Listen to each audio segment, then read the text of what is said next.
Hola, ¿qué tal? Te saluda Enrique Pedrosa y te doy la bienvenida a Ineludible Podcast, un espacio dedicado a conocer más sobre nuestra existencia humana y el mundo o los mundos que nos rodean. Algunas de las incógnitas de nuestra vida tienen respuestas simples, pero otras no tanto, pues hay hechos que a la mente humana le cuesta trabajo entender. En este espacio encontrarás respuestas y herramientas que te ayudarán a comprender de forma clara y simple tu eterno presente. Y para esto estaré entrevistando a especialistas en estos temas que nos impulsen a darle un sentido más claro a nuestras vidas. Bienvenido. Hola, ¿qué tal familia? Feliz llamado presente. Bienvenido seas a un nuevo episodio de Ineludible. Y bueno, sabrás ya si has estado teniendo los podcasts que son tantas las formas, tantos los medios, tantas las experiencias de poder reencontrarnos que hoy por hoy, cuando nosotros hemos decidido, después de algún tiempo, tocar puertas, caminar, recorrer para poder encontrarnos en diferentes ámbitos de nuestras vidas, pues debido al conocimiento y a la experiencia, siempre van surgiendo estas oportunidades de compartir aquello que se ha estado encontrando para que podamos, precisamente como la intención de estos podcasts, encontrarnos en un desarrollo de conciencia que nos haga sentir y vivir como mejores seres humanos en este plano físico. Y justamente el día de hoy te traigo una experiencia única, una experiencia que, bueno, había yo estado buscando en internet y me encontré por ahí, dentro de tantas búsquedas que estuve haciendo, una técnica maravillosa creada por nuestro invitado el día de hoy, que te lo voy a presentar, y es de estas formas, medios, caminos, recorridos que nos llevan a encontrarnos a través de la danza, a través de la meditación, a través del autoconocimiento, a través de entender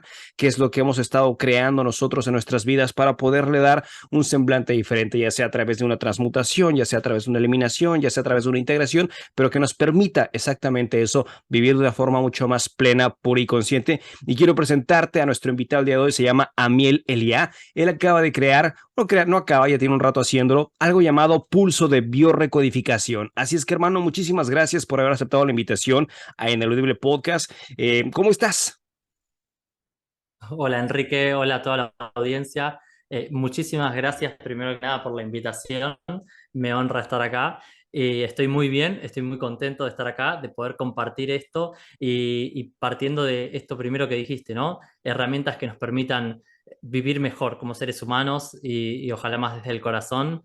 Y creo que eh, ese es mi camino, ¿no? Digamos, y algo que siempre recalco es que todas las herramientas, que hay tantas, ¿no? Nos tienen que servir al final para sonreír más cada mañana, para ser mejores personas con quienes tenemos al lado y es mi búsqueda, ¿no? Yo considero, vivo la espiritualidad como algo enraizado y práctico, pragmático, que tenga cosas que se vean en el día a día y no como algo que algún día vamos a encontrar por allá arriba en algún lado.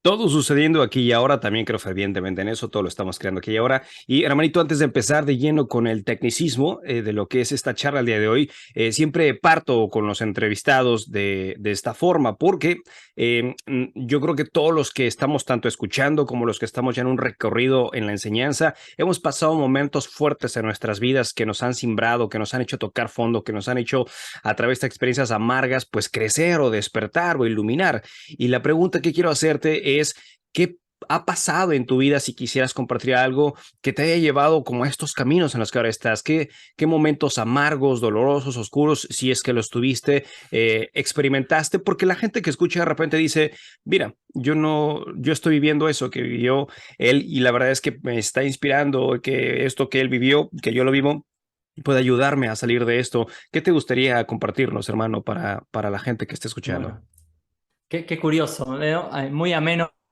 invitar a alguien y lo primero que hacemos es metemos a embarrarnos en la oscuridad y el dolor. Me parece muy, muy bien. Lo digo con humor, lo de Yo ameno, sé. porque igual considero eso, ¿no? Que el trabajo con la sombra, si no se hace, al final es maquillaje espiritual y no camino real. Así que me parece una linda manera de empezar. Gracias. Em, Mira, no, soy una persona que no considero haber tocado fondo y haber vivido ese tipo de experiencias que mucha gente tiene. En ese sentido, me siento muy, muy bendecido por la vida que he tenido, pero sí, digamos, mi recorrido tiene una característica, una particularidad, ¿no? Yo crecí en una familia de linaje espiritual, o sea, mi mamá es astróloga, mi abuela era medium, mi bisabuela también, digamos, tenía como un centro de sabiduría espiritual, te estábamos hablando a principios del siglo pasado. Mi papá vivió con chamanes en el Amazonas, o sea, que literalmente a mí mi madre me daba el pecho y en esa misma mesa estaban tirando las cartas de tarot y había una persona canalizando a un ser desencarnado, o sea, crecí con esto, o sea, como que el camino espiritual me acompañó toda mi vida. Pero ¿qué pasa? Algo que sí me atravesó toda la vida es el silencio, porque yo crecí con eso a principios de los años 90 y claro, durante mi niñez, mi adolescencia, en mi casa, el fin de semana nos encontrábamos con los amigos de la familia, las tías, los primos, todo, y compartíamos, ¿no? Estos encuentros. Y claro, yo luego iba al colegio, iba al club, me encontraba con amigos y esto era algo de lo que no se podía hablar. Estamos hablando de que hoy tú tienes este podcast y estás lleno de cuentas de Instagram en todas las redes sociales hablando de esto, pero hace 25 años, 20 años, 30 años, 15 años, hablar de esto no era algo que tan abierto, incluso que ha habido experiencias muy cercanas, gente conocida que la han estigmatizado, ¿no? De estar en una secta, de estar haciendo cosas raras por prender un saumerio o por decir que medita. Hoy puede haber gente que no crea en estas cosas, pero difícilmente uno sea juzgado por loco o por ser como alguien oscuro por estar en una búsqueda espiritual. Entonces, esto hizo que yo creciera con el silencio, ¿no? Como, ok, esto es algo maravilloso que yo vio, pero puertas adentro y no puedo hablar. Entonces luego, claro, terminé el colegio y yo siempre supe que me quería dedicar a ayudar a las personas, empecé a estudiar psicología, luego dejé la carrera, me fui de viaje, viajé por el mundo y, y claro, esto era algo de lo que no hablaba con nadie y empezó a pasar que, claro, esto se empezó a masificar y a popularizar y todo el mundo hablaba y me despejaba mi propio silencio, ¿no? Me pasaban un montón de cosas, me enojaba con las personas que hablaban de energía y me molestaba que hablen de espiritualidad, como... Y claro, en realidad lo que me pasaba era mi propia sombra de lo que yo no asumía. Eh, entonces, uno de mis grandes trabajos de sanación fue encontrarme con la angustia profunda de no poder compartir quién realmente soy, ¿no? Yo creo que lo que viví fue una especie de salida del closet espiritual. Así como hay mucha gente que tiene una salida del closet en cuanto a su identidad sexual, yo tuve un proceso de salida del closet de mi identidad espiritual, mi identidad real, ¿no? Amiel, que es un nombre muy poco común, no es un nombre espiritual que me puse en el camino, me pusieron de nacimiento, ¿no? Y significa mi pueblo es Dios. O sea, yo tengo un nombre espiritual de que nací y sin embargo no pude, esa identidad estuvo tapada durante una gran parte de mi vida. Entonces creo que la angustia, digamos, el pozo, si se quiere, más grande que yo viví fue encontrarme con la angustia de ese silencio, con decir, tengo un montón de cosas para dar, hay un montón de conocimiento en mí, tengo un montón de herramientas y si yo saco esto para afuera, en verdad es peligroso. Y eso me angustió mucho hasta que, bueno, por suerte lo trabajé y hoy estoy donde estoy y comunico masivamente, ¿no? Lo que hago, gracias a Dios.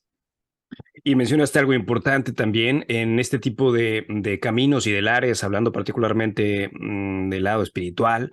No es cuestión de creencia, es cuestión de vivencia. Y bueno, afortunadamente también si analizamos un poco la historia, sabremos que ya las grandes eras y las grandes creencias a través de diferentes culturas apuntaban que ya en esta nueva era de Acuario, llamarían algunos, es la era del despertar, la era donde ya se Ujú. van a sucumbir pues muchas de estas viejas creencias en donde pues se creía que lo material era lo que existía y una vez que uno empieza a recorrer ya no hay vuelta atrás, una vez que uno empieza a descubrir su propia verdad ya no hay vuelta atrás y en el campo espiritual en efecto no es creencia, es meramente vivencia.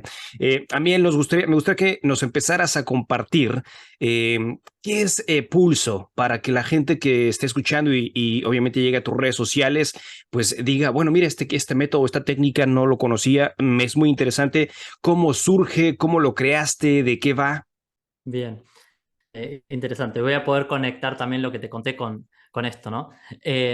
Para empezar, el pulso de biorrecodificación, así como en una definición más primera y para abrir, es una metodología de meditación activa que lo que procura es transmutar las memorias psicológicas, celulares, físicas y energéticas que tenemos cada uno de distintas maneras por la propia historia de vida o heredadas, que condicionan el cómo tenemos que vivir y cómo tenemos que ser para cambiar ese código, recodificarnos, transformar entonces nuestras creencias, pero no solo desde la idea, sino a nivel esto como corporal, celular y energético, para habilitarnos a ser quien somos, ¿no? Para volver a habilitarnos simplemente a ser, ¿no? Entonces, no se trata de transformarnos en alguien distinto, de cambiar, sino de quitarnos las capas de todo eso que nos limita, ¿no? Como el ejemplo que yo contaba, el sitio, cada quien tiene, todos tenemos no solamente uno, en general tenemos un conjunto de, de programas que nos limitan, y esta es una metodología vivencial para hacer esa transformación. El principio que hay detrás de todo esto es la comprensión de que nuestras creencias limitantes, que hoy se habla mucho de las creencias limitantes y mucha gente puede resonar con este concepto, no son algo que está solamente en nuestra cabeza, ¿no? O sea, por eso no basta con repetirnos afirmaciones y ponernos un audio con afirmaciones positivas y mantrearlas.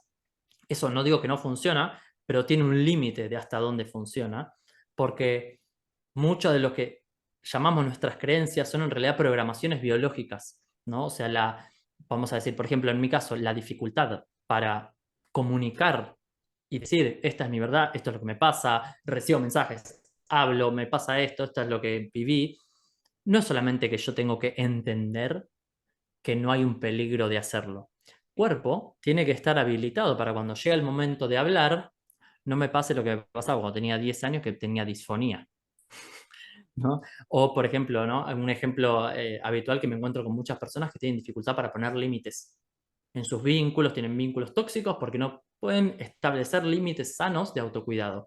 Y no basta con entender, puedo leer libros y escuchar podcasts y ver videos en YouTube sobre lo importante de poner límites, pero luego, cuando tengo a la otra persona enfrente, mi biología tiene que estar disponible para poner ese límite y sostenerlo, ¿no? Entonces, no puedo, puedo gritar y no estar poniendo un límite claro. ¡Ah! ¡Basta, basta, basta! Y que el límite no se transmita, o puedo en silencio mirarte y decirte todo, ¿no? Y ahí es donde cuando esa información está integrada en el cuerpo y entonces esto de las ideas pasamos a una nueva codificación biológica. Esto es el pulso de biorrecodificación, es una metodología vivencial, son meditaciones activas guiadas y de movimiento libre a la vez, en donde las personas entran, se utiliza un antifaz para cubrir los ojos, para evitar que el ego y la mente controladora quiera abrir los ojos y cortar el trance, porque entramos en estado de trance, de estados expandidos de la conciencia, vamos bien profundo, y ahí el cuerpo puede cambiar el código a partir de liberar energías estancadas y crear un nuevo mapa interno que me permita hacer eso que mi memoria me dice que no puedo hacer, no puedo expresar. Amiel, déjame entenderte si estoy en lo correcto y bueno, marcando una diferencia porque seguramente alguien que esté escuchando diga o resuene con la idea de biodescodificación nada más como tal. Una diferencia sería para lo que tú estás proponiendo es que biodescodificación, sí, claro, es la asimilación, la comprensión, la integración de aquello que posiblemente sé que he estado creando a través de mi linaje familiar, a través de recuerdos y demás, pero lo tuyo va un poco más allá. Lo tuyo yo es no nada más hacer esta parte, pero ahora integrarlo y llevarlo a la práctica, que es la parte de la meditación y es la parte del movimiento. ¿Es esto correcto? O sea, esa es la integración de pulso, de biodescodificación, es la parte activa de la comprensión de lo que sería biodescodificación.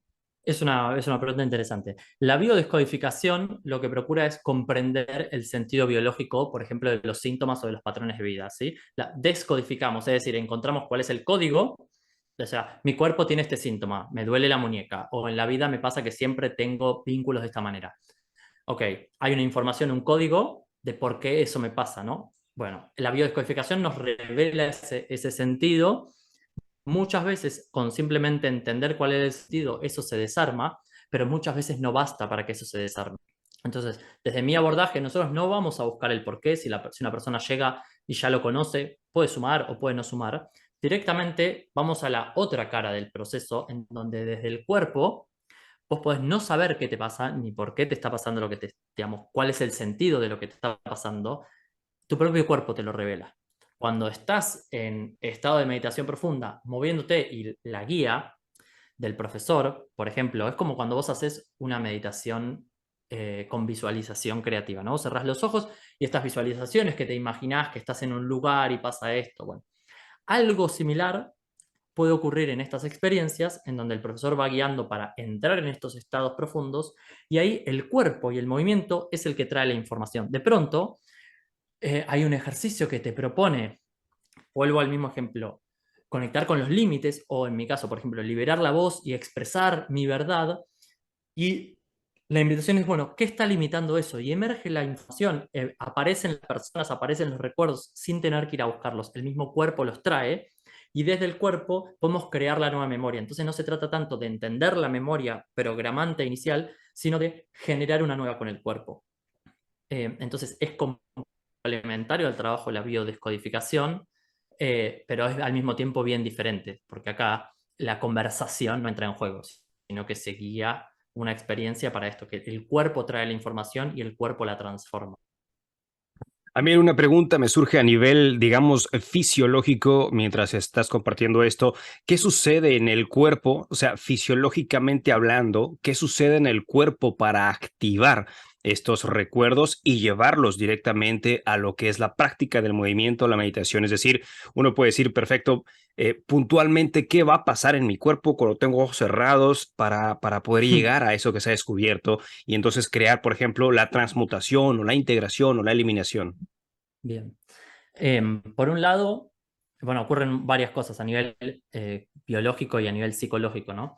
Por un lado, cuando cerramos los ojos y apagamos el lenguaje, porque nosotros durante las prácticas la persona está vivenciando, imagínate que hay clases que duran una hora y media o 2 horas, ¿sí? De estar con los ojos cerrados, moviéndote y haciendo un viaje. Entonces, al no estar hablando, usando el lenguaje y tener los ojos apagados, el lóbulo prefrontal, todo lo que es la corteza prefrontal y la zona de la racionalidad, donde se asienta más que nada nuestro pensamiento, el ego, el control, empieza a tener menos actividad y empieza a tener más protagonismo todo lo que es nuestro sistema más bien emocional, límbico, que permite la emergencia del inconsciente. Cuando nosotros hablamos de todas las creencias, esto que yo decía de están en el cuerpo, lo que hace que nuestras creencias se programen en nuestra infancia o se hayan programado en generaciones anteriores y las heredamos, tiene que ver con una experiencia que yo vivo y la emoción que se siente en el momento de experimentarlo. Esa emoción es lo que le da la potencia y hace que para nuestra psique eso es relevante, es importante y entonces se programa una manera de entender la vida. Ah, si yo hago esto es peligroso, mamá me reta, papá me golpea, la sociedad no me acepta, etc. Entonces esa emoción de haber sido amenazado, de haber sido golpeado, de haber sido sentido vergüenza, haber sido discriminado, señalado, todo eso es una emoción que se vivencia que contiene un impulso natural de quién soy yo, cómo me muevo en la vida. Puede ser porque un día me moví con sensualidad, siendo un hombre, y me dijeron, ay, que eres marica, y de pronto siento que, ok, esa parte mía no la puedo sacar. Y esa emoción de vergüenza, de rechazo, se retrae. Esa emoción es la que le da la fuerza a esa manera de entender el mundo. Entonces, ¿qué es lo que pasa, yendo a tu pregunta con todo esto? ¿Qué pasa a nivel biológico cuando estamos en la experiencia? La parte de la mente, del ego, de la racionalidad que está haciendo fuerza para sostenernos en este ego se va apagando y vamos a, así como me preguntaste primero, ¿qué pasa? ¿Cuál es el sufrimiento? ¿Cuál es la sombra? En las vivencias siempre entramos a despertar esa emoción incómoda. Vamos a entrar a crear espacios en la conciencia para que esas emociones de, por ejemplo, vergüenza, rechazo, ser violentado, etcétera, vuelva a aparecer porque está tapada por una protección propia de no quiero conectar con lo que me duele, abrimos los espacios para que el dolor vuelva a emerger y le damos un nuevo mapa para que en ese momento que yo me sentí rechazado, por poner un ejemplo, quise llorar y no lloré. No, me pasó algo y no lo puedo expresar. Me gritaron, me pegaron y no me pude defender. Bueno, en esa experiencia habilitamos a que todo eso pueda salir y ser expresado. Entonces, todo eso que estuvo contenido se libera, las hormonas que están contenidas se liberan muscularmente, hay una liberación, y luego el recorrido de las vivencias y de la propuesta es crear una nueva experiencia en donde eso cambia, en donde lo que yo no pude hacer, la manera en la que no pude responder, o mis ancestros no pudieron, o lo que sea, me habilito. Entonces, si en ese momento me quedé callado, de pronto puedo salir y poner un límite en la vivencia. Entonces, eso genera un nuevo recuerdo, una nueva memoria muscular de cómo es responder distinto, me reprograma la mente, me dice, ah, puedo poner un grito, puedo poner un límite, puedo expresar, o puedo llorar, o puedo ser sensual, y no corro riesgo, y no está en peligro mi vida, que porque nuestro instinto madre es el de sobrevivir, también socialmente. Entonces, todo ese cóctel hormonal de movimiento y demás, con una nueva manera de entenderme, crea un nuevo programa. Esa es la biorecodificación. Ese nuevo programa me permite luego salir a la vida y frente a las situaciones tener internamente la ruta donde frente a la misma situación yo ya sé cómo responder de otra manera. No es la única vía la que mi niño de 4 años aprendió para protegerse con la mente infantil inmadura que tenía. ¿Me explico? No sé, todas las preguntas que tengas, haceme, sé que es medio complejo y trato de resumirlo No, para no. que no sea un... Tiene todo sentido, la verdad es que tiene todo sentido. De hecho, pienso y aquellos que estén escuchando, los que alguna vez, se me vienen muchos ejemplos en cuanto a los ojos vendados, tapados, se me hace muy importante esto. Haciendo un paréntesis, por ejemplo, en mi caso, que enseño Kundalini Yoga ya por muchos años, siempre la experiencia es con ojos cerrados porque permites más ser consciente de lo que estás moviendo dentro del cuerpo en respiración, meditación. Pero un ejemplo banal, un ejemplo fuera del campo espiritual, aquellos que alguna vez llegaron a ir, por ejemplo, a las casas de terror, ¿no? Que está todo oscuro, te vuelves mucho más sensible, o sea, te abres mucho más. Ahora imagina una experiencia como estas con los ojos vendados, por supuesto, es una exposición a una vulnerabilidad en la que estás experimentándote, desarrollándote, que por supuesto a través de lo que tú haces, que es el movimiento, van a salir como buena catarsis, muchas experiencias. Quiero preguntarte, Amiel, ¿es importante esto? Sí es importante, pero una vez que la persona llega contigo y está en la práctica, que dices duran a veces 1 hora y media, está en este proceso de la catarsis, ¿cómo es el proceso de integración o post clase o post evento para que eso que ya eliminaste o integraste o se destapó o lo que sea o estuvo guardado, ahora, ¿cómo lo integra la persona en su vida diaria? ¿Cómo haces este proceso de integración? Muy buena pregunta. Me encantan tus preguntas, Enrique. Haces muy buenas Gracias, preguntas. gracias. Bien, es súper importante lo que estás planteando, porque si esto puede llegar a ser una vivencia extraordinaria y que no produzca cambios a largo plazo, si no hay esto que vos me estás diciendo, si no hay un después. Nosotros, la, la- los cambios a largo plazo se producen, o sea, tenemos la característica de la plasticidad cerebral, nuestro cerebro cambia con el tiempo, ¿no? Nuestros hábitos emocionales también se transforman y nosotros vamos creando la vida en función de lo que ocurre automáticamente en nosotros. O sea, puedo estar atento durante un periodo muy corto de tiempo, decir, me voy a levantar todos los días y voy a estar alegre, o voy a agradecer, o voy a... Bueno, eso así a voluntad lo podemos hacer durante poco tiempo. Si lo sostenemos, para producir un cambio a largo plazo, lo que necesitamos es que eso se vuelva un hábito automático. Lo que necesitamos es que no requiera esfuerzo. Nuestro ego está todo el tiempo queriendo optimizar. Nuestra mente busca optimizar procesos, entonces automatizar. Entonces, lo que nosotros hacemos para automatizar y crear nuevos hábitos y que este nuevo programa que encontramos se instale y decir, listo, ahora esto es lo automático. Frente a estas situaciones, ya no tengo que pensar cómo responder. Ya respondo de esta nueva manera sin pensarlo.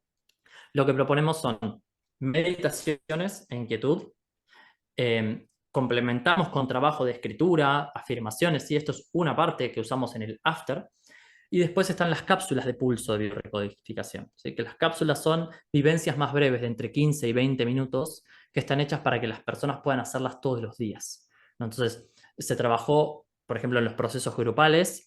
Si hacemos un trabajo para conectar, por ejemplo, con la expresividad o con el disfrute, mucha gente está muy desconectada del disfrute, y podemos hacer experiencias para reconectar con eso y se despierta. Bueno, para que eso se instale, hay cápsulas para volver a conectar con eso todos los días durante un tiempo y entonces la biología se va reprogramando hasta que llega un momento que eso está completamente instalado, ¿no? Y se vuelve automático. Y es mucho más potente que solo meditar o que solo escribir, porque al estar involucrado realmente todo el cuerpo, se genera todos los días cuando vos haces la práctica ese cóctel hormonal y muscular y mental que trabaja al unísono con tu energía. Entonces la fijación es mucho más poderosa. Tengo 3 preguntas. Acuérdame, si se nos olvida una, tengo 3 preguntas porque te escucho y estoy viendo esto. Pregunta número Dale. uno. em, ¿Cómo contienes durante la experiencia que estás teniendo, manejando muchas personas, cómo contienes una experiencia, una catarsis? Es decir, puedes tener a alguien que a lo mejor está llorando de forma tranquila, otro está en un pleno grite, desfogue, otro a lo mejor quiere golpear y demás. Cuando te pregunto cómo es contener una experiencia así, es dejas que fluya sin intervenir. Claro, obviamente que nadie se lastime, o si cuando ves que alguien está en plena catarsis vas y consuelas y dices o dejas que el cuerpo se exprese completamente. Pregunta número uno. Pregunta número dos, cuando estás empezando las sesiones, ¿cómo sabes cuándo es danza y cómo sabes cuándo es o baile y cómo sabes cuándo es meditación? ¿Qué indica el cuerpo para saber qué es lo que tienes que impartir? Voy a empezar por la segunda pregunta. La que gustes. ¿Cómo sabes cuándo es baile y cuándo es meditación? En realidad, el baile es un tipo de meditación. Depende el estado mental y de presencia de la persona que lo hace. No, no, Tiene sentido. en realidad, eh, digamos, lo que va a marcar la diferencia acá es que nosotros podemos proponer un ejercicio de baile como una parte de la experiencia, pero no es que yo pongo música y dejo que la gente simplemente baile, ¿no? Eso podemos ir a hacer un ecstatic dance, que es súper liberador y súper sanador. Ahora, acá la experiencia es un mix entre lo guiado y la libre expresión. Entonces, yo guío una introducción para entrar en un espacio de la conciencia y luego la música y el movimiento corporal invita a hacer algo libre, pero luego esa canción se termina y yo vuelvo a continuar con el recorrido. Es como un viaje, cada taller es un viaje que donde vamos parando por distintas estaciones en donde lo que se propone es trabajar un aspecto de la conciencia. Entonces, en un ejercicio alguien puede bailar, pero difícilmente alguien baile durante toda la clase. Y si lo hace, de cualquier manera va a estar en un estado de meditativo, ¿no? O sea, porque lo que marca una meditación o no es el estado de presencia. Yo me puedo sentar, ponerme unos cuencos tibetanos y pasarme toda la hora pensando y no meditar. No puedo estar bailando, puedo estar cocinando y pasarme todo el rato en estado de meditación. Entonces creo que ahí la diferencia no se puede ver desde afuera, solo lo puede saber quien lo está viviendo en función de en qué estado interno se encuentra. Y luego la primera, ¿me la repites la primera pregunta, por favor? ¿Cómo contienes una experiencia cuando alguien está teniendo una Ahí está. catarsis? ¿Cómo es contener? Perfecto. En las experiencias grupales, primero, la profundidad del trabajo que se propone, o sea, qué propongo trabajar, va a depender del grupo de personas. O sea, si es un evento masivo con gente que no conozco, la propuesta va a tener un nivel de profundidad distinto que si estoy con un grupo de 10, 20, 30 personas que conozco que están haciendo un curso, una formación conmigo. Entonces, ya hay algo de que la contención no está ocurriendo solo en ese instante, sino que la contención está ocurriendo en un proceso grupal con un grupo de personas que venís atravesando la vivencia a lo largo de una serie de clases. Entonces, la contención es algo más amplio que ese instante, ¿sí? Como primera respuesta. Y luego, por otro lado, si una persona está en un momento de catarsis, digamos, la propuesta es dejar que la catarsis ocurra, nunca ir a interrumpirla.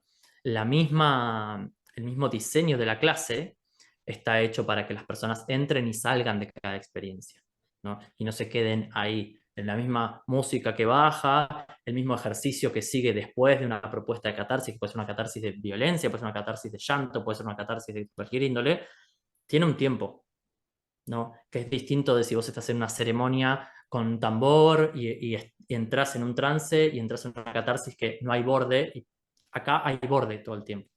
Los ejercicios comienzan y terminan y la propia narrativa del profesor que va guiando va creando una contención y el siguiente ejercicio acompaña a ir saliendo para transmutar eso. Si una persona necesita ayuda, y hay recursos dentro de la técnica para que la persona convoque, levante la mano sin hablar, pueda hacer saber o uno se puede acercar y con un gesto muy sutil hacerle saber que uno está en caso de que el otro lo necesite, pero nunca se invade la experiencia de alguien porque está en su mundo interno y es respetar eso, ¿no? Y confiar, por eso hay mucho cuidado en cómo se diseñan las clases. Y justamente hablando de clases, quiero preguntarte esto, a la gente que está escuchando y es completamente nueva en la experiencia, ¿qué es una clase? Es decir, ¿cuál es el desarrollo de la clase? Alguien se presenta con sus confusiones emocionales, existenciales y demás, y de repente escuchó este podcast y demás, y quiere llegar contigo. ¿Hacen ustedes una entrevista previa? ¿Ustedes sondean o meramente hacen la invitación a clase pública? Número uno. Y número dos, ¿cómo es una clase? Desde que llegan, ¿qué sucede en la clase? ¿Cuál es el proceso? Bien. Em, No, o sea, en principio no hay una entrevista previa para las clases. O sea, hay dos tipos de propuestas, ¿no? Está por un lado las clases abiertas, ¿sí? O encuentros abiertos, que, como te decía, la intensidad de la propuesta es menos profunda. Igual siempre es muy transformador lo que hacemos, pero las temáticas que tocamos o los lugares a donde proponemos entrar de los mundos internos, eh, digamos, no propician un espacio quizás de catarsis con alguien que llega a una primera clase y no sabe a lo que está viniendo, ¿no? Entonces se proponen unas experiencias, digamos, más introductorias, que igual tienen su potencia, pero van haciendo que la persona se ayorne. Y luego sí están los cursos, ¿no? Los procesos un poco más largos, en donde sí hay una conversación con la persona, Siempre se hace un cuestionario sobre todo de salud. No trabajamos con personas que estén bajo tratamiento psiquiátrico, que hayan tenido ataques de pánico en los últimos tiempos, ¿sí? O sea, esto es algo muy importante para cuidar la salud psíquica y física de las personas, ¿no? Como ¿se podría trabajar con personas bajo tratamiento psiquiátrico? Sí, si yo fuera un psiquiatra, puedo entonces diseñar una clase sabiendo a quién se la estoy dando y cuáles son los parámetros. Pero si no, ese es, por ejemplo, un límite ético profesional que respetamos muy cuidadosamente. Y los encuentros en general, bueno, hay una primera ronda de introducción, si es la primera vez se explica un poco sobre qué se trata la técnica, los principios metodológicos, hay algunos principios sobre cómo, qué hacer, qué no hacer en una clase, cómo propiciar el entrar en esos estados meditativos profundos. Y una vez que se hace esa apertura, esa ronda, empiezan los ejercicios más de precalentamiento. Primero hay un rato de mover el cuerpo para ablandar y que físicamente uno esté preparado. Y luego se hace una primera danza, si se quiere, hay una música, una ritualización del encuentro en donde nos abrimos a conectar con lo que cada quien considere lo sagrado, lo que cada quien considere eso, aquello, que los nombres a mí no me importan mucho, pero cada quien tiene su manera de entender eso que me toca, que me da una luz, que no soy yo, pero que está conmigo y que está tal vez con todos. Bueno, abrirnos a eso para que eso esté presente a lo largo de la vivencia. Luego ahí nos colocamos los antifaces y comienza la práctica guiada, ¿no? Que como te decía, depende de la temática. Siempre los talleres tienen una temática a trabajar. Hay temáticas, hay talleres de liberación de memorias ancestrales y trabajamos con el árbol genealógico para trabajar la confianza, el empoderamiento, el gozo, el amor propio, la expresión genuina de quién soy. Bueno, después se pueden trabajar presencialmente, sobre todo la vincularidad, la sexualidad. Bueno, ahí el abanico básicamente es la realidad humana y a dónde el profesor quiera entrar según el grupo que tiene, ¿no? Entonces, bueno, depende también de todas esas cosas. Se hace una clase, una vivencia, que la llamamos vivencia, de media hora, de 40 minutos, de una hora y media.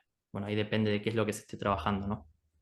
Y es interesante porque, de hecho, te iba a preguntar, ahorita ya lo acabas de responder, si están, o sea, si las clases van por temáticas, porque de repente, pues, si se hace, me imagino yo, nunca he estado, por supuesto, me encantaría estar en una sesión tuya, pero si hace una invitación general, te van a llegar un tutti frutti de experiencias, de emociones y demás, y de repente, pues, por ahí darle ya un orden o una secuencia o un calibre a ciertas clases, pues ya va a haber como una mayor resonancia para saber que eso es lo que se tiene que trabajar. Y quiero regresar un poquito otra vez a lo que mencionabas hace ratito acerca de las cápsulas de pulso. Mira, te lo pregunto porque para mí, no nada más en Ineduile, pero por supuesto en las prácticas que comparto, es de vital importancia y creo que muy pocas prácticas técnicas lo están haciendo, ofreciendo, siempre es el post acompañamiento, porque desde mi punto de vista, no sé si tú estés de acuerdo, de repente se ofrecen un montón de prácticas y ven, llégale y tomas la práctica sesión, pum, hiciste esto y ahí nos vemos, ¿no? El siguiente grupo y demás. Y para mí es bien importante que cuando alguien empieza en estos lares espirituales,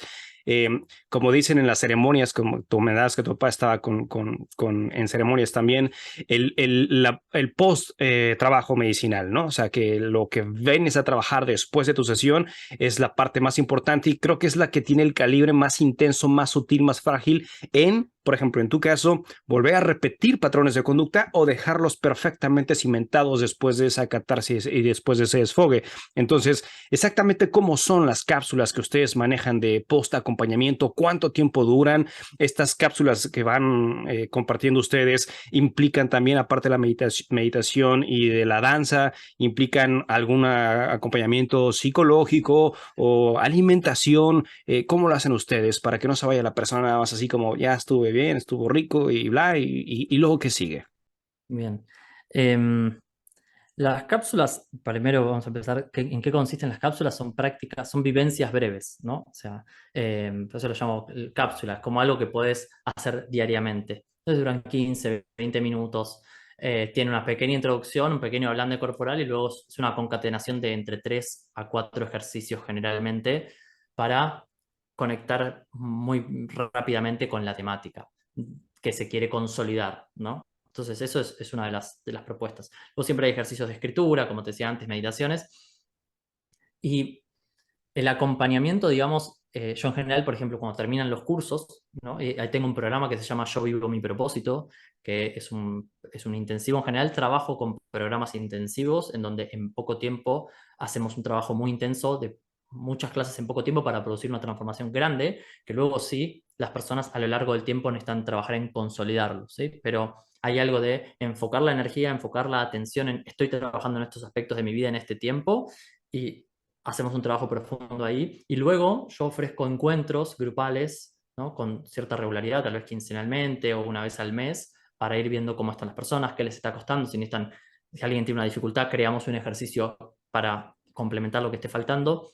Y siempre sugiero el acompañamiento individual, ¿no? Pero esto es algo que cada persona tiene la libertad de elegir o no. También creo que, si bien coincido con lo que decís, que por un lado hay un montón de experiencias que están y son súper fuertes y luego cada quien, ¿no? Como mandarlo a la buena de Dios, a quien viene a participar.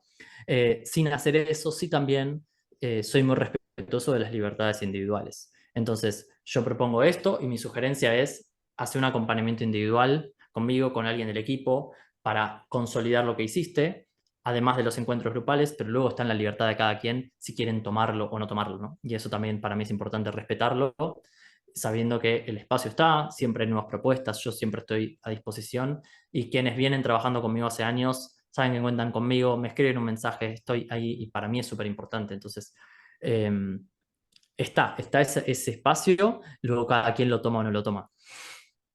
Hace rato comentabas que hay algunas personas bajo ciertos condicionamientos médicos no pudieran asistir, pero fuera de la parte médica, ¿tú consideras que la práctica de pulso es para cualquier persona de cualquier edad o desde tu perspectiva no, hay quienes no pueden? Considero por un lado que es una herramienta que sí es para todo el mundo.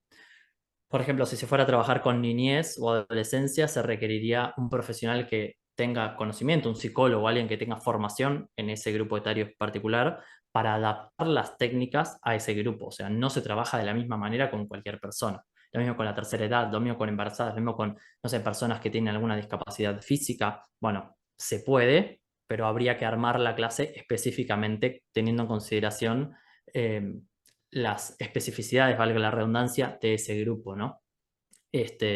Más allá de eso, si son personas que esto no están con procesos alterados psicológicos, ¿no? Que estos están bajo tratamiento psiquiátrico, que vienen con ataques de pánico, de ansiedad, con algo que no están en su centro y esto puede ser contraproducente, ¿no? Y eso es importante. ¿Por qué? Porque nosotros lo que hacemos de alguna manera es sacudir la estructura neurótica, ¿no? Sacudimos la estructura del ego defensivo. Entonces, una persona que tiene una estructura endeble, eso le puede producir una desestabilización contraproducente. O un niño o un adolescente está en un proceso de consolidar su estructura, la está formando, entonces no podemos ir a sacudirla, el trabajo es completamente diferente.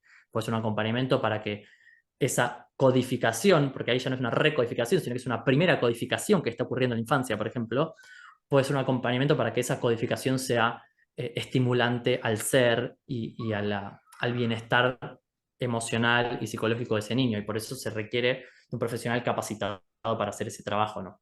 Y sobre todo mucho más específico, mucho más personalizado, conociendo la historia del niño, familiar, etcétera. Entonces, hay como ciertos sin límites, pero con esas consideraciones creo que, no sé si para todo el mundo, pero para casi todo el mundo podríamos decir.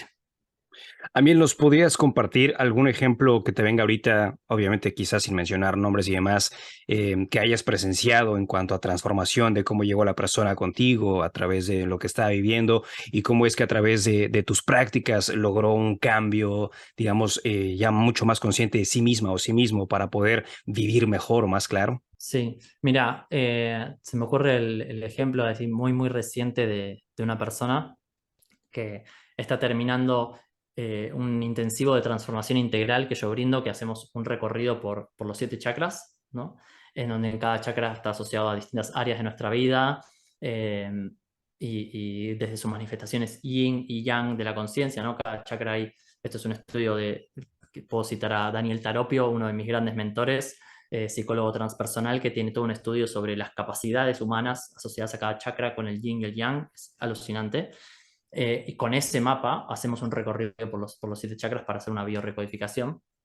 Y tengo una colega que ella es biodescodificadora, hace registros akáshicos, de memoria celular, bueno, es terapeuta holística y trabaja con muchas cosas. Eh, y me decía justo ayer, ¿no? Que se está también formando, haciendo la formación para ser profesora de pulso. Y bueno, le cambiaron un montón de cosas. Se volvió a reencontrar, hizo todo un trabajo, se había separado de su pareja y se volvió a reencontrar desde un lugar completamente diferente. Pudo tener una conversación con esa persona que no estaba pudiendo tener, pudo establecer unos límites que no estaba pudiendo establecer. Tenía una situación personal bastante compleja con el padre de sus hijas, que con quien están divorciados hace ya muchos años, con quien tenía una relación también bastante conflictiva. Y pudo también comunicar cosas que no estaba pudiendo comunicar, establecer nuevamente límites que no estaba pudiendo comunicar. Y una de las cosas más importantes que me decía es el trabajo que hizo con su autovaloración y su amor propio. Como realmente se está sintiendo mucho más abrazada por ella misma, se está sintiendo mucho más en casa, en hogar, en ella, ¿no? Y yo es algo que tengo ganas de armar un programa específicamente para trabajar la autovaloración y el amor propio, porque es algo que veo, bueno, me llegan y me comentan muchas personas esto como algo necesario.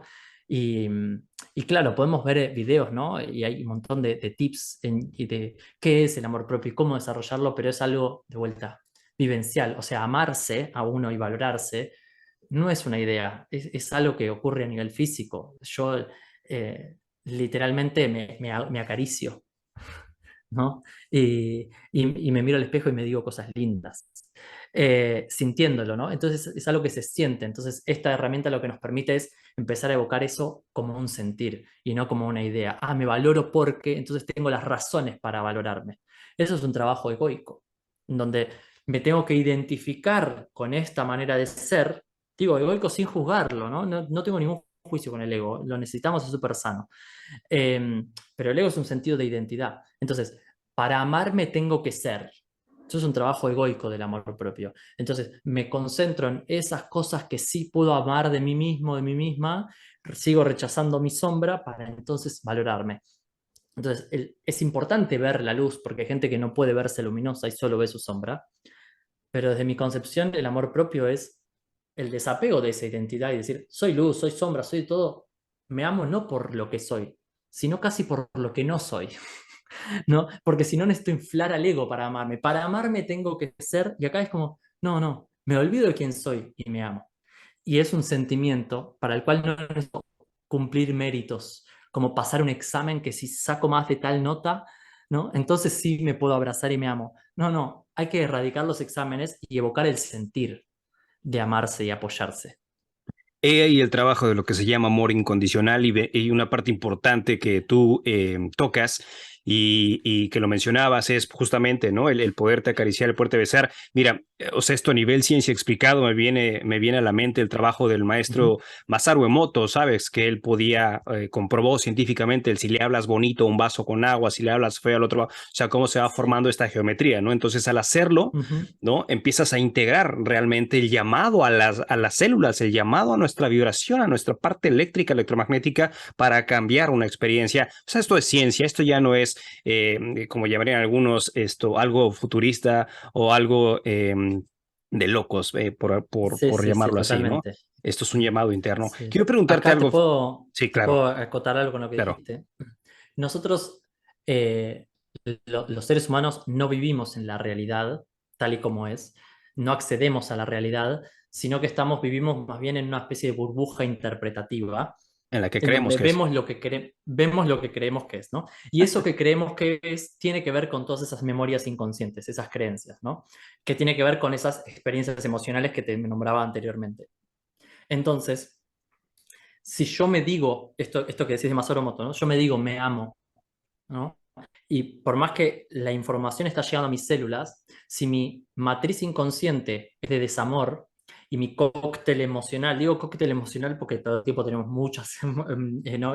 Hormonas circulando por el cuerpo, si mis emociones y todo eso me dice inconscientemente que en realidad eso es mentira, de que yo no valgo, entonces por más que me diga y me mire al espejo y me diga te amo, si mi memoria emocional inconsciente es de desamor, de que no merezco, entonces eso es infértil, ¿no? Entonces, por eso es cuando digo, las afirmaciones funcionan sí, pero tienen un límite. Si hay una memoria emocional de fondo que no se transmuta, que no se biorecodifica, es como que todo eso choca contra una pared. Como las famosas dietas. O sea, uno va a crearse una dieta y uno entra a hacer la dieta y de repente, pues dices, ya logré bajar mis kilos de tanto que quería, pero vuelvo a los viejos patrones de conducta. O sea, Exacto. no va a profundidad la dieta, ¿no? O sea, no llegas al caos o al origen o la raíz del problema, ¿no? Lo cual se me hace muy interesante. Fíjate que en las diferentes entrevistas aquí que he llevado en Ineludible, muchos maestros, maestras, comparten que las prácticas que comparten, ¿no? Que otorgan, pueden funcionar como un estilo de vida para el practicante, para que obviamente, pues a lo largo de su vida, hasta que la persona desee, pues pueda llevarla a cabo. Hay otros maestros que dicen que no. Hay otros maestros que dicen, mi intención es que vengas nada más a una y que le entiendas y que no vuelvas. O sea, no vuelves en el sentido de que no te quiero ver, sino de que te caiga el 20 en esta, ¿no? Quiero preguntarte a ti, en lo que tú propones en Pulso, ¿tú considerarías que Pulso es una práctica como un estilo de vida que pudiera tener la gente? ¿O tú consideras que con algunas sesiones es más que suficiente para que ya pueda entender cómo trabaja esta herramienta? Qué buena pregunta. Creo que las dos cosas, eh, ¿no? Tiene mucho que ver con hay distintas propuestas, o sea, dentro del pulso hay distintas maneras de trabajar, ¿no? Entonces, eh, para hacer una transformación basta con esto, un proceso breve, o sea, yo me concentro, mi trabajo es producir grandes transformaciones en poco tiempo, o sea, esa es mi misión, eso es lo que procuro hacer y para eso trabajo todo el tiempo, para optimizar y producir mejores resultados en el menor tiempo posible. Entonces, esa es la matriz de la que nace esto.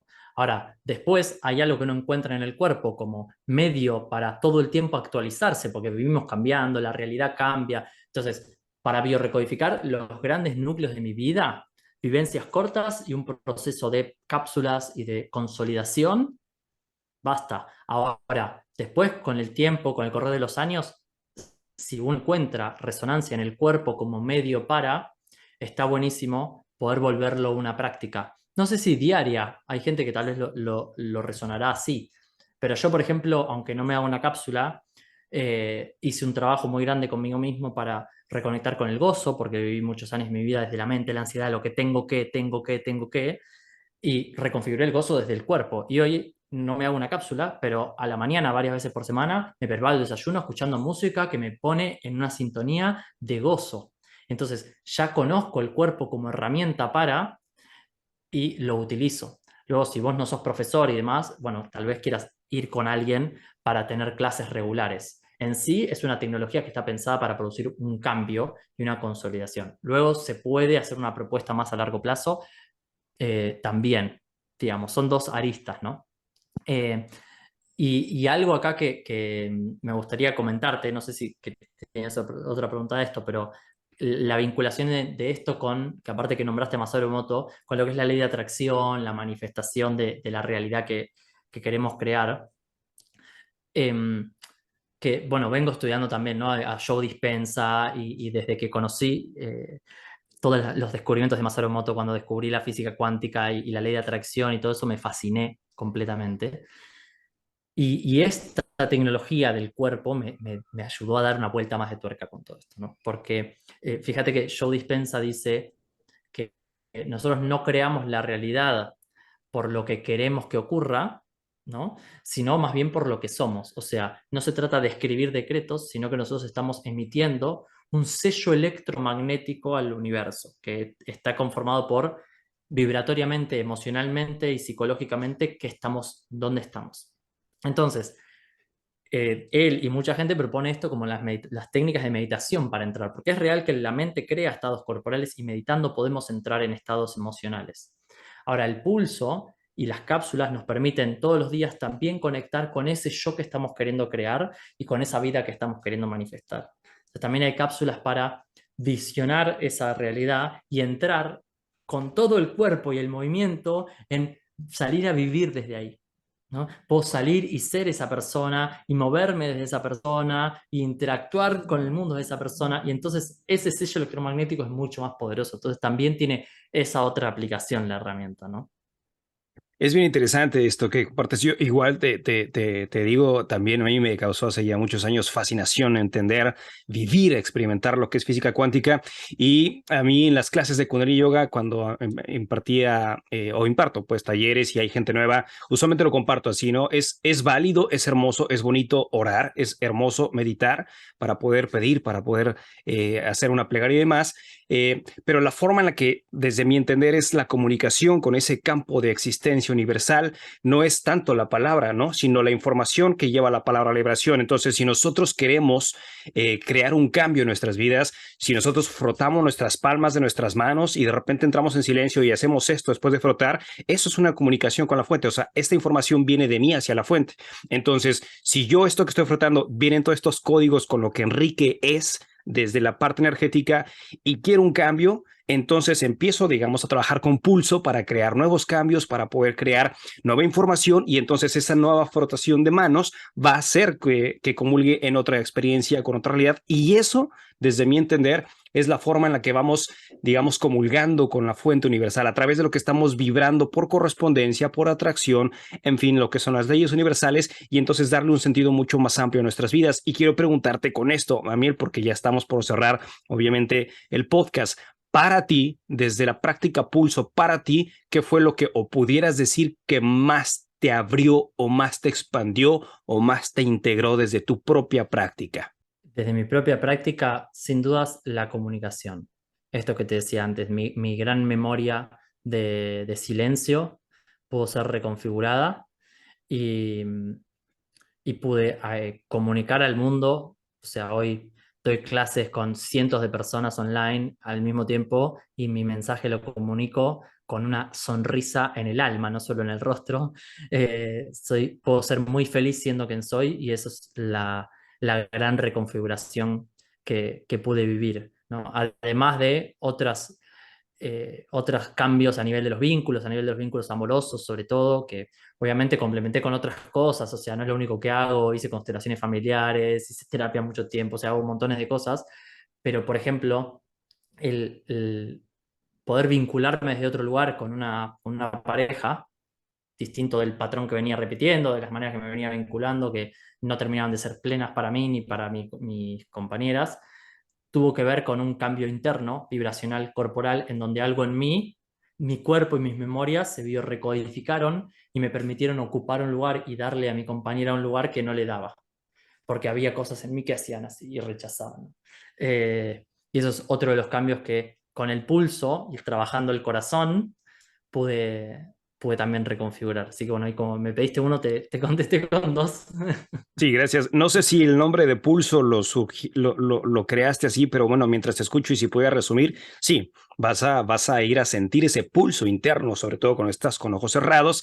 Y cuando uno empieza a sentir el pulso interno, bueno, desde lo que son otras prácticas, ¿no? Llámale meditación vipassana, llámale Kundalini Yoga, llámale muchas otras prácticas, pero cuando tienes ojos cerrados y empiezas a sentir el pulso de lo que estás creando, en automático es como el ritmo de la orquesta sinfónica universal que va marcando la experiencia de tu realidad, ¿no?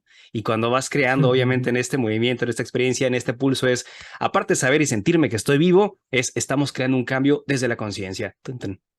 Desde la conciencia. Bueno, no sé si tú creaste el nombre así, pero así lo podía crear.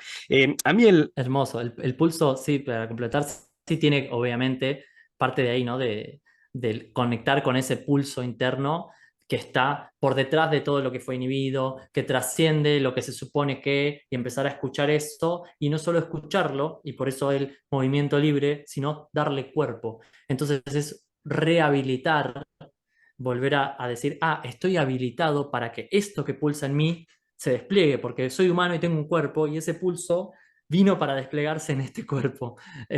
Así que sí, de ahí sale, ¿no? De esa escucha y liberación y expresión. Fíjate que yo algo que hago y seguramente quienes me conocen por las clases y a lo largo de muchos años, para mí algo importante hablando del cuerpo, o sea, porque vamos a hablar de muchas cosas, pero hablando meramente del cuerpo, para mí es de vital importancia cuando estamos creando cambios que alguien tenga su postura correcta, tenga su postura erguida, porque mientras más alineado, mejor flujo de la vida en ese tronco universal a través de eso llamado columna vertebral y todo se va organizando. Entonces, si estoy creando cambios a nivel sutil, a nivel celular, pues vámonos también enderezando la postura para que pueda, no nada más hasta sentirse uno, pero verse físicamente estable y esto crea una armonía impecable. Amil, quiero preguntarte para ir cerrando obviamente el episodio, esto que tú propones lo puede hacer la gente virtualmente, sé que no es lo mismo un momento presencial porque es una energía diferente y demás, pero esto se puede hacer virtual o es meramente presencial. Se puede hacer virtual.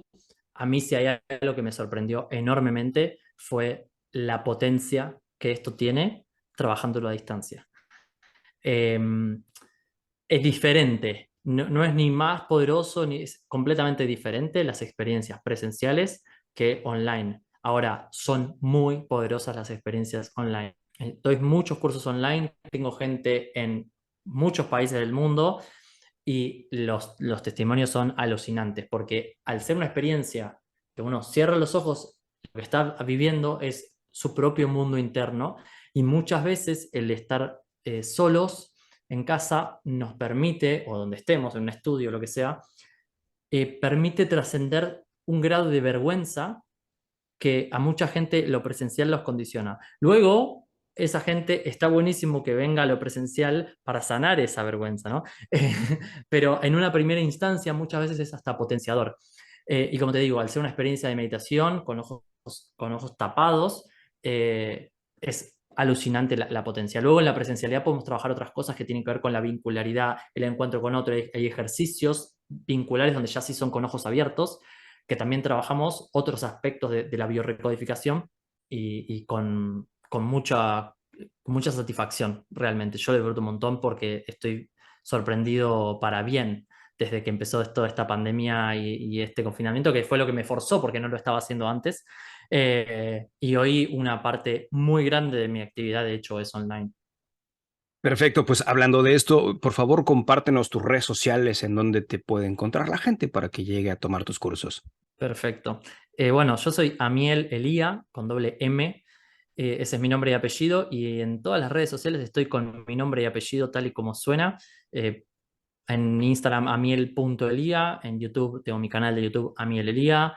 En LinkedIn me pueden encontrar. Así que ahí está mi actividad. Todavía no tengo podcast, hay áreas que todavía no he abierto, pero que ojalá en un futuro cercano esto pueda crecer también hacia esos otros ámbitos. Yo ya lo doy por hecho, hermano. Saca tu podcast, es un camino maravilloso, el camino de estar atrás del micrófono y poder compartir. Bueno, para ir cerrando, hay una Hermoso. pregunta que le hago a todos los invitados de Ineludible Podcast y hoy me toca hacerte a ti esta pregunta. ¿Cuál Dale. es la lección de vida más importante que has aprendido hasta el día de hoy y que quisieras compartírsela al mundo? Wow. Bueno, mira, te voy a contestar con lo que se me viene ahora. No sé si es la más importante de la vida, porque así en un segundo no sé si la que se me va a venir. Eh, Amarse. Darse amor y aprender a pedir amor. Eh, Amarse uno mismo, esto es un gran aprendizaje para mí, fue amarse uno mismo y no depender de otros emocional y afectivamente, no significa ser omnipotente. Significa saber en qué otros buscar sanamente eso, porque no es que porque me amo y no dependo estoy solo. Me amo, no dependo y entonces tengo la libertad de elegir con quién y a quién pedirle amor, en lugar de ir a buscar desde la carencia y la necesidad. Entonces, porque muchas veces veo ese miedo y lo he tenido, de, ay no, pero entonces si suelto esto, entonces que me tengo que dar amor a mí solo. Y darme amor quizás es pedirlo. Pedir amor de afuera es también una manera de dármelo a mí. Cuando a donde voy a pedir es un lugar sano para mí. Eso ha Venga. sido un gran aprendizaje. Así que todos invitados, también quería decir que en mis redes siempre tengo material gratis. Además de las redes, doy de cápsulas o algo para descargar gratuito, que me encantaría compartirte, Enrique, y a la audiencia, que si me buscan en Instagram, siempre en el link van a poder llegar a algo para descargarse una vivencia, para que todo esto que pase de las palabras también al cuerpo, porque sin cuerpo lo que hago no existe, entonces siempre ofrezco una cápsula de regalo para que la gente tenga una pequeña muestra y una vivencia de qué es esto. Qué maravilloso, gracias por ese detalle, hermano. Gracias, porque también es importante que uno sí ofrezca servicios, pero también dar algo que uno diga, ¿sabes qué? Mira, a lo mejor no tengo la posibilidad económica, pero deseo algo. Y mira, siempre está esa puerta abierta. Muchas gracias por eso. Pues ya cerrando, algo con lo que justamente desees finiquitar este episodio. Gratitud. Mucha gratitud a vos, a todas las personas que están escuchando. Me siento muy bendecido de la vida que tengo, de las oportunidades que se me abren. Esta es una de ellas. Y nada, mucha luz y mucho amor a todos los seres, que ojalá que podamos co-crear una realidad más sana en este planeta tan, tan dañado a tantos niveles que no vale la pena ni entrar, ¿no? Ojalá. Ese es mi granito de arena, eso es lo que pulso. Así que luz y amor para todos los seres y gratitud. Muchísimas gracias, hermanito. Y también, pues, el tiempo que has dedicado. Sé que tuvimos ahí diferentes fechas propuestas, se pudo concretar. Y bueno, yo muy contento y agradecido de que esto haya sido así. Voy a dejar los datos de Amiel aquí, justamente abajo del podcast donde esté escuchando, para que pues puedas contactarlo y, ¿por qué no?, vivirlo. No le creas ni me creas, ve y toma la experiencia y vívelo, y que sea esa la parte principal de tu cóctel de vida humana. Y gracias a ti también, por supuesto, que estuviste escuchando, viendo este episodio, y nos estaremos, por supuesto, viendo, escuchando y leyendo en los siguientes. Hasta pronto. Gracias. Gracias. Yo soy Enrique Pedrosa y hemos llegado al final de este episodio. Si te ha gustado este contenido, envíaselo a quien tú crees que se pueda interesar, y te agradeceré si nos calificas con 5 estrellas en Spotify y Apple Podcasts para poder llegar a más personas. Etiquétanos en Instagram como @ineludiblepodcast para saber de dónde nos escuchas y a quién te gustaría que entrevistemos, y si quieres tener la experiencia visual de nuestro contenido, búscanos en YouTube.